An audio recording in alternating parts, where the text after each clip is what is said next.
시작할까요? 지난 시간에 5페이지, 6페이지에 해당하는 기체 용해도 파트를 했고요. 오늘은 고체 용해도에 관련된 내용을 할 텐데요. 5페이지에 있는 물에 대한 물질의 용해도에서 1번 물의 고체의 용해도를 먼저 설명을 드릴게요.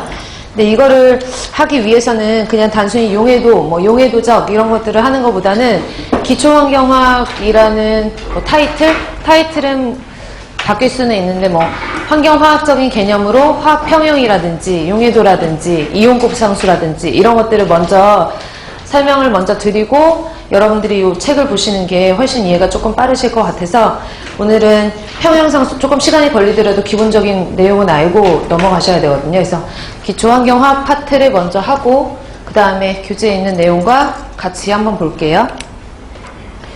그래서 참고적으로 평형상수라는 거는 뒤에가 안 보이겠는데 A라는 물질이 반응을 해서 B라는 물질을 생성을 할 수도 있고 거꾸로 B라는 물질이 A라는 물질로 생성이 될 수도 있잖아요. 우리가 이제 A라는 물질이 B로 가는 걸 정반응이라고 일반적으로 얘기를 하면 B라는 물질이 A로 가는데 역반응이라고 얘기를 하죠. 그 정반응의 반응 속도와 역반응의 속도가 같이 될 때가 화학평형이라고 얘기를 하고 동적 평형이다 이런 식으로 말씀을 드리는데 얘네가 평형이 일어날 때 그 평형에 관계되는 상수를 평형상수 K라고 얘기를 하거든요. 평형상수 K. 그래서 이 평형상수 K라는 거는 계산하는 방법이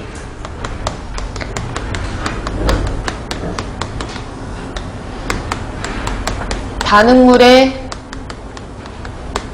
몰 농도의 곱 분의 생성물의 몰 농도의 곱으로 계산을 해요. 그래서 반응물의 몰 농도의 곱분의 생성계의 몰 농도의 곱. 이거를 이제 기호로 쓰면은 조금 헷갈리긴 하시겠지만 예를 들면은 간단하게 쓸 수가 있는데 예를 들어서 황산납 같은 PbSO4 같은 황산납을 화학적으로 평형을 시키고 얘네들이 물속에 넣으면 양이온과 음이온으로 이온화가 되죠. 그쵸? 그래서 이온화가 되고 전리가 되고 해리가 된다라는 말은 같이 쓸 수 있다 그랬는데 이온화되고 전리가 되고 해리가 되면 납이 플러스 이가, 중금속은 대부분 플러스 이가라 그랬으니까 SO4는 몇 가예요? 마이너스 이가가 되겠죠. 그쵸? 산화수의 합. 그러면 얘네가 정반응과 역반응의 속도가 같을 때를 화학평형이라고 얘기를 하면 화학평형에 관계하는 평형상수를 뭐라고 쓴다고요? K라고 쓴다 그랬죠.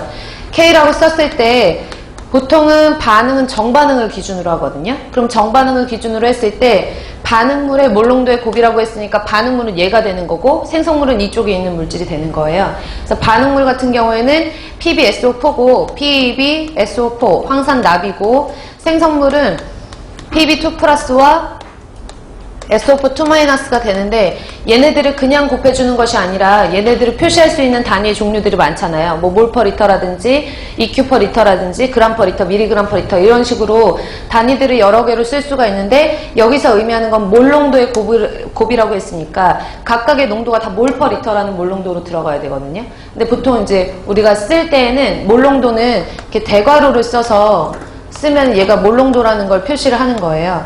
그래서 평형상수 K를 계산하는 공식은 반응물의 몰 농도의 곱 PbSO4 분의 곱할 게 없으니까 얘 하나밖에 없으니까 그 다음에 생성계의 몰 농도의 곱으로 납 2가짜리 이온과 SO4 2- 이온 이렇게 이온화를 시키는데 실제로 이제 여기서 생략된 부분이 뭐냐 하면 여기 앞에 보시면 황산납 앞에 1이라는 숫자가 생략되어 있는 거고 얘도 마찬가지로 1이라는 숫자가 각자 생략이 되어 있는 거거든요. 그래서 앞에 있는 몰수는 지수로 이렇게 올라가는 거예요. 1승 1승 1승. 하나 더 해볼게요.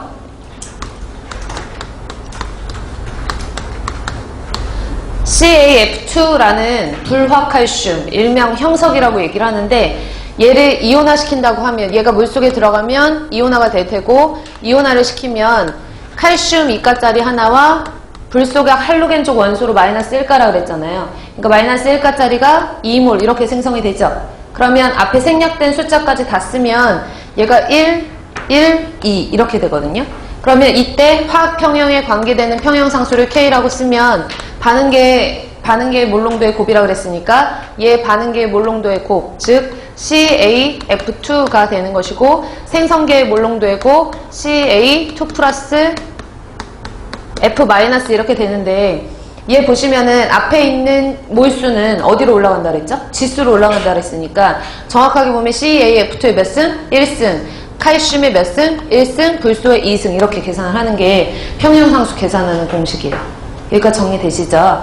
그래서 평형상수라는 개념은 가장 기초적인 개념으로 화학평형에서 평형에 관계되는 상수값을 말하는 거고 우리가 일반적으로 이제 어떤 물질이 이런 평형상수라는 기호를 쓸 수 있는 물질은 난용성, 물속에 잘 녹지 않는 염에만 적용을 하는 그런 평형상수가 있어요. 그러니까 똑같은 평형상수인데 난용성의 염에 적용을 하는 평형상수라고 생각을 하시면 되는데 어렵게 생각하지 마시고 그냥 평형상수 일종이다 라고 알고 계시면 되거든요. 그래서 다른 책들에는 거의 대부분 평형상수라고 나와 있는데 그 중에 하나가 뭐냐면 KSP라고 쓰고요. KSP 얘가 이름이 용해도적이에요. 내지는 적이라는 게 쌓을 적자거든요. 그래서 용해도곱이라고도 얘기를 해요. 용해도적, 용해도곱. 그래서 KSP 같은 경우에는 일반적으로 난용성 염에만 적용을 하고요.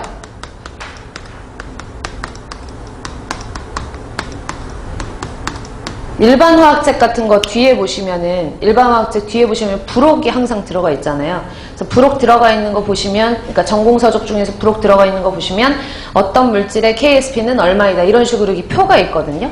예를 들어서 CH3COOH라는 아세트산이나 초산 같은 경우에는 KSP가 1.8 곱하기 10의 마이너스 5승이에요. 그 다음에 CaF2 같은 경우에는 3.9 곱하기 10의 마이너스 11승 이런 식으로 어떤 물질이 녹을 수 있는 정도 그러니까 물속에 용해될 수 있는 정도를 수치상으로 평형상수 값으로 나타내는 게 KSP 개념이라고 보시면 되고 되셨죠?